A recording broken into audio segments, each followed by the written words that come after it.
ഈ കേസിലെ ക്രിമിനൽ ഗൂഢാലോചന ഉണ്ട്. ആ ക്രിമിനൽ ഗൂഢാലോചന അന്വേഷിക്കണമെന്ന് മഞ്ജു പറഞ്ഞിടത്തുനിന്നാണ് എനിക്കെതിരെയുള്ള ഗൂഢാലോചന ആരംഭിച്ചത്. അതിന് അന്നത്തെ ഉയർന്ന ഒരു മേലുദ്യോഗസ്ഥയും അവര് തെരഞ്ഞെടുത്ത ഒരു സംഘം ക്രിമിനൽ പോലീസുകാരും ചേർന്ന് ആണ് ഇങ്ങനൊരു നടപടി ഉണ്ടാക്കിയത്. അതിനായിട്ട് ഈ കേസിലെ മുഖ്യപ്രതിയെ കൂട്ടുപിടിച്ച് അയാളുടെ ജയിലിൽ ഉണ്ടായിരുന്ന കൂട്ടുപ്രതികളെയും കൂട്ടുപിടിച്ചിട്ട് ഈ പോലീസ് സംഘം ഒരു കള്ളക്കഥ മെനഞ്ഞെടുക്കുകയാണ് ചെയ്തത്. എന്നിട്ട് ഈ പോലീസ് സംഘം ചില മാധ്യമങ്ങളെയും അവർക്ക് ഒത്താശ ചെയ്തു കൊടുക്കുന്ന ചില മാധ്യമ പ്രവർത്തകരെയും കൂട്ടുപിടിച്ച് ഈ കള്ളക്കഥ സാമൂഹ്യ മാധ്യമങ്ങളിലൂടെ പ്രചരിപ്പിക്കുകയും ചെയ്തു.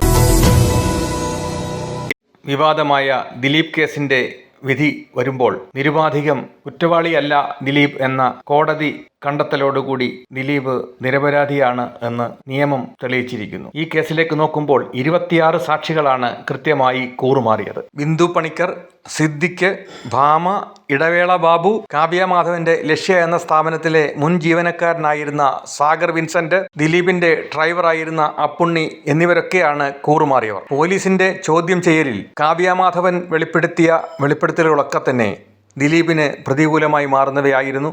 എന്നാൽ കോടതിയിൽ കാവ്യ മാധവൻ കൃത്യമായി ആ മൊഴികളെല്ലാം തിരുത്തി പറയുകയാണ് ഉണ്ടായത്. അങ്ങനെ കാവ്യ മാധവൻ ഉൾപ്പെടെ 28 സാക്ഷികളാണ് കൂറുമാറിയതായി കണ്ടെത്തിയിരിക്കുന്നത്. ഗൂഢാലോചനയിൽ ദിലീപിന്റെ പങ്ക് കൃത്യമായി തെളിയിക്കാൻ പ്രോസിക്യൂഷന് കഴിഞ്ഞില്ല എന്നാണ് കോടതിയുടെ വിധി.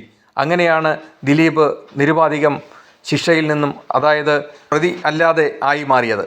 ഗൂഢാലോചനയിൽ ദിലീപിന് പങ്കുണ്ട് എന്ന് തെളിയിക്കുന്ന സാക്ഷികൾ തന്നെയാണ് കൂറുമാറിയവരിൽ ഏറെയും. ദിലീപും കേസിലെ മുഖ്യപ്രതിയായ പൾസർ സുനിയും തമ്മിൽ നേരത്തെ കണ്ടിട്ടുണ്ടെന്നും പലതവണയും അവർ തമ്മിൽ സംസാരിക്കുന്നതായി താൻ കണ്ടുവെന്നും മൊഴി കൊടുത്തിരുന്ന ബിന്ദു പണിക്കർ കോടതിയിൽ കൊടുത്ത മൊഴി അങ്ങനെ ഒരു സംഭവം നടന്നിട്ടേയില്ല എന്ന് തന്നെയായിരുന്നു. പൾസർ സുനിയെ ദിലീപിന് അറിയില്ല എന്ന് അസന്നിഗ്ധമായി ബിന്ദു പണിക്കർ കോടതിയിൽ മൊഴി കൊടുക്കുകയുണ്ടായി.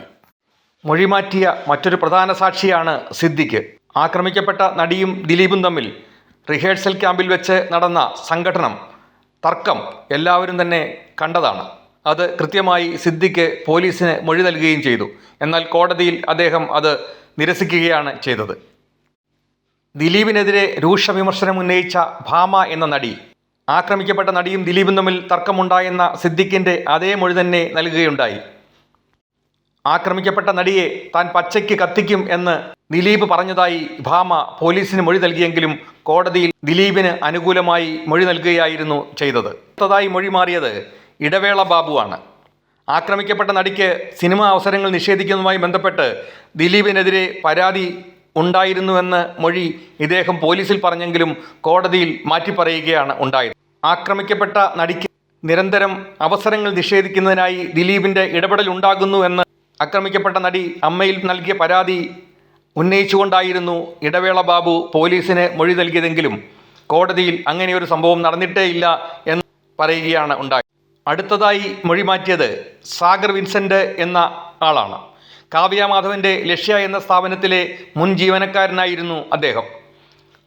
ആക്രമണത്തിന് ശേഷം മുഖ്യപ്രതി പൾസർ സുനി നേരെ എത്തിയത് ലക്ഷ്യയിലായിരുന്നു. അത് കണ്ട സാക്ഷിയാണ് സാഗർ വിൻസെന്റ്.